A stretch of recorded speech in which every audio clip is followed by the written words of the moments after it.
Time now to talk about three things we all have on our minds: health, wealth, and happiness. Yes, please, which happens to be the title of our new series right here on CBS Mornings. April is Financial Literacy Month, and a new survey shows that around two-thirds of Americans say they would be further ahead in life if they were more financially literate. So who better to help you with that is CBS News business analyst Jill Schlesinger.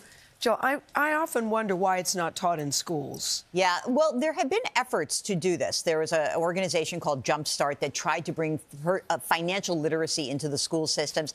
I think that if you don't have financial literacy, the best bet is to talk to the math teachers out there and just say, right. Hey, use real-life examples, and it makes it come alive for the kids, and we do know that. It's not that you're not going to make a dumb financial decision if you have financial literacy. I want to be clear about that because finances are very emotional. Yes. But a little bit of education can really help you steer clear. So as we approach tax day, what do we need to know? Well, first of all, I think a lot of people don't really understand the tax system. So what fun, tax system 101. So it is a progressive system. You have 7 tax brackets. So chunks of money are actually taxed at different rates. And so that's all you really need to know. But what you need to know about this tax season is we had a huge tax law voted in for last summer. And so people are going to see that there are a number of new parts of the tax code. So if you waited this long, you're going to maybe be surprised with the no tax on tips or overtime, or maybe you have an auto loan and you can deduct the interest. So these are things just keep an eye out for.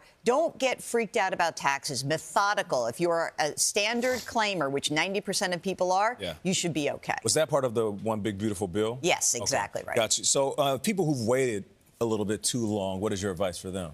Get busy, clear your No, you know what? You have to file electronically, use direct deposit. You know, what we're hearing is that these tax returns are getting processed with very few problems. People are getting their refunds. Refunds are tracking 10% higher this year, around $3,600.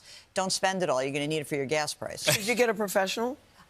Maybe not. I mean, if you have a complicated situation, perhaps, but it's so hard to get a pro at this point in the tax season. This goes without saying, but compounded interest, yes. Right? I mean, and start investing early and leave it in there. Yeah, I think a lot of people get spooked by investing. It's very easy to get started. You can just usually use a plan at work. If you don't have one at work, you open an IRA or a Roth IRA. You choose an index fund. That means just investing that tracks a major index. But if you look at the amount of money that has been made over the last 10 years investing, put $1,000 in over the past 10 years. I know it's been a very good year for markets, but it turns into over $3,000. Right. So these kinds of returns, why do we invest? We invest so that your money grows faster than the inflation rate. And there's a lot in the big, beautiful bill for young Americans, too, with Roth IRAs. I could spend a lot of time talking about this.